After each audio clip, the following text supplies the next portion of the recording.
My preference is to solve this problem through diplomacy. But one thing is certain, I will never allow the world's #1 sponsor of terror, which they are by far, to have a nuclear weapon. Can't let that happen. The possibility of war with Iran briefly coming up during last night's State of the Union. The president saying he'll do whatever it takes to keep the regime from getting a nuclear weapon. Hours before that speech, more than a dozen F-22 stealth fighter jets took off from a base in England bound for Israel. They're part of the largest military buildup in the Middle East since the U.S. invasion of Iraq back in 2003. Tomorrow, more talks to discuss Tehran's newest diplomatic proposal. Iranian's foreign minister is expected to meet with U.S. envoy Steve Witkoff, presidential son-in-law Jared Kushner, in Switzerland.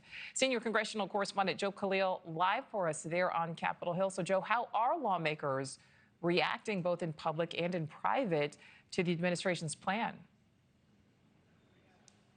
So it's a mixed reaction to both the plans and also to what President Trump said in his State of the Union address last night on Iran, which was basically to lay out a marker for the Iranian government as to how to avoid military conflict with the United States. Now, President Trump didn't get into great detail about what comes next, and frankly, we didn't expect him to go into incredible detail, but he did talk about how he prefers a diplomatic agreement to a military option. He also said, in his words, that the Iranian regime hasn't said the, quote, secret words, as he put it, which is to basically express that they're going to abandon all of their efforts and ambitions to get a nuclear weapon.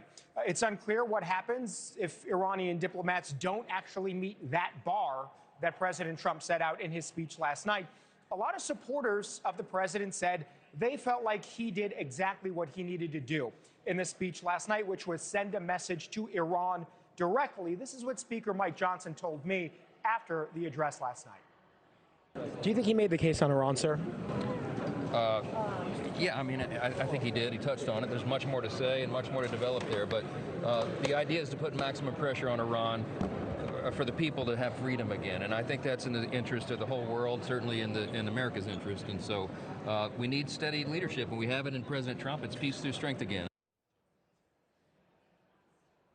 So, Nichole, Thursday is obviously the big day in the diplomatic discussions between Iran and the United States. And looking ahead to that, if the president did send a message to Iran, some of his critics and a lot of Democrats here in this building don't think that he sent a proper message to the American public. Several Democrats told us they just feel like he didn't really make the case when he had the opportunity to the public directly about what is in America's interest in Iran. What should the U.S. goals be with either a diplomatic solution or a military one? Take a listen to what Senator Coons from Delaware told us last night. He claimed that Operation Midnight Hammer had obliterated Iran's nuclear weapons program, but then went on to say, you know, I will prevent Iran from ever getting a nuclear weapon. If that was the argument he was trying to make, it didn't connect. He didn't explain what there is left to strike.